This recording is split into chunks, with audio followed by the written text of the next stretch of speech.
the Constitution. Now there's a lady with more fight in her than a whole fleet of young bucks. They called her Old Ironsides, 'cause British cannonballs bounced right off her hull in the War of 1812, made of southern live oak, tough as the men who sailed her. She was already a relic ship by the time I was born, but every sailor knows her name. I saw her once, tied up in Boston, proud, still afloat, flying the Stars and Stripes. I told my son right then, that ship's got more America in her timbers than some men got in their blood.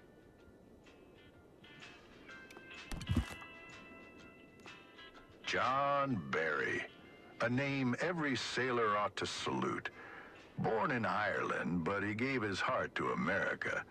Some call him the father of the American Navy, rightly so. He commanded Lexington, Raleigh, and Alliance, 3 stout ships, and he gave the British hell in every one. But it wasn't just his victories. It was his discipline, his courage, his faith in a young nation with no fleet to speak of. When I first stood on deck as an officer, I thought of Barry. Steady hand on the wheel, eyes on the horizon, and never backing down. That's the kind of sailor I wanted to be.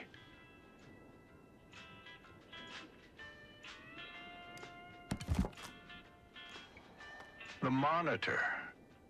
Now that was a ship that changed everything. She wasn't pretty, mind you, just a flat deck, a single turret, looked more like a floating tin can than a warship. But in 1862, off Hampton Roads, she faced off with the Virginia, and iron met iron for the first time.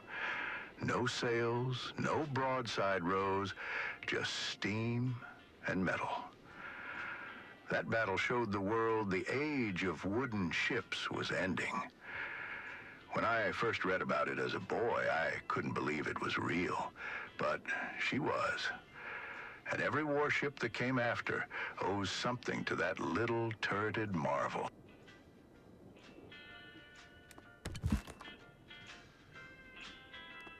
Admiral Farragut was a man carved out of oak and gunpowder.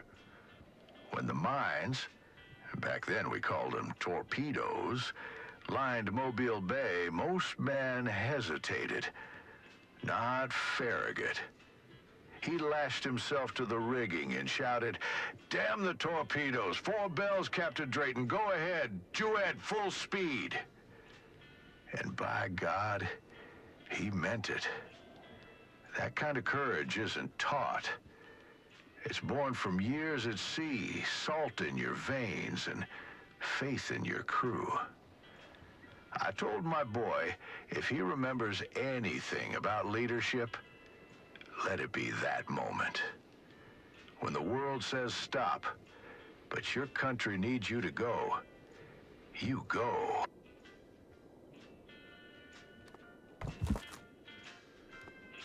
The Olympia is an exceptional ship, and I saw her once, docked and quiet, but still holding the echoes of Manila Bay. It was 1898, and Commodore Dewey stood on her bridge, calm as a Sunday morning, and said, "You may fire when ready, Gridley." That one order lit the Pacific with the fire of the American fleet. Olympia led the charge, steel cutting through smoke, showing the world a new navy had risen. She brought Dewey home, too, and carried the unknown soldier back from France. Tell me that ain't sacred. She's a museum now, but boy, she still breathes history.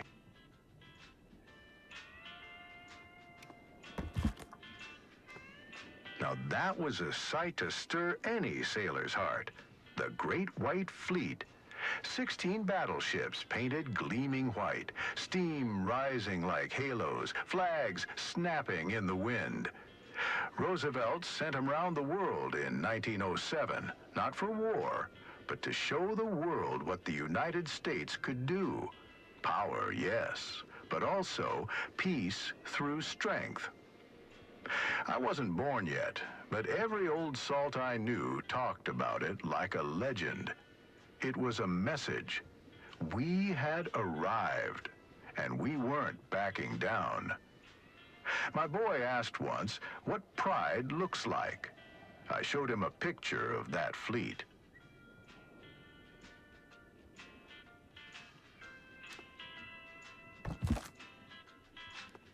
The Purple Heart.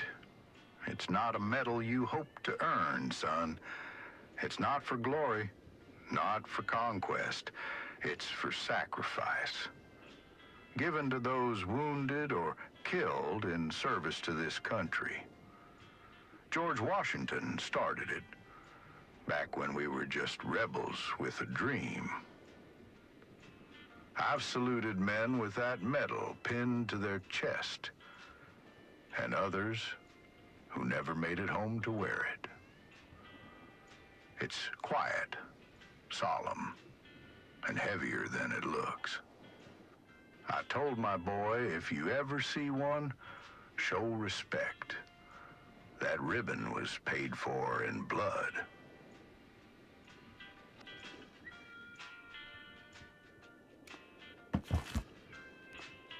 The USS San Diego was a light cruiser, sleek, fast, and always where the action was.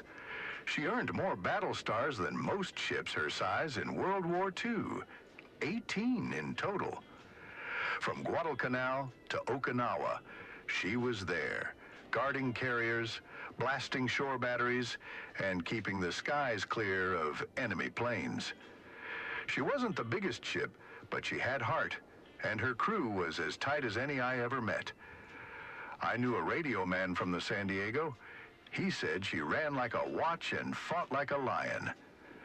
When the war ended, she was the first major U.S. ship to sail into Tokyo Bay.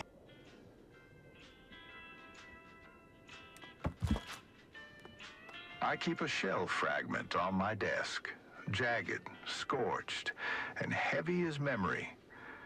It came from a 5-inch round during the battle off Leyte Gulf, not fired by me, but passed along by a shipmate who said, "This is what brought us home." These fragments, they're not just metal. They're moments frozen in fire, reminders of chaos, of comrades, of what we fought for. Some men brought back medals, others scars. Me, I brought back this. My boy once asked why I kept it.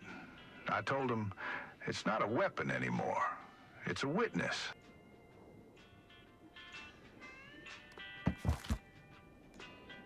I've seen many photographs in my time, but none hit like those from September 2nd, 1945, aboard the USS Missouri. The Japanese delegation, stiff and solemn, signing the surrender, while our officers stood tall, the weight of the war in their eyes. MacArthur spoke of peace, not vengeance. You could see sailors packed shoulder to shoulder on every deck and turret, watching history unfold in real time. I wasn't there, but every time I show my boy those photos, I tell him, this is what the end of a war looks like.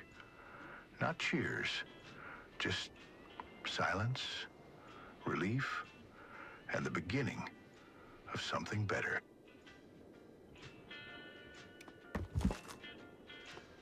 The USS Nautilus was unlike anything we'd seen before. A submarine that ran on nuclear power, not diesel. Launched in 1954, she didn't just break records, she rewrote the rule book. I remember the day news came that she'd sailed under the North Pole. Under the pole.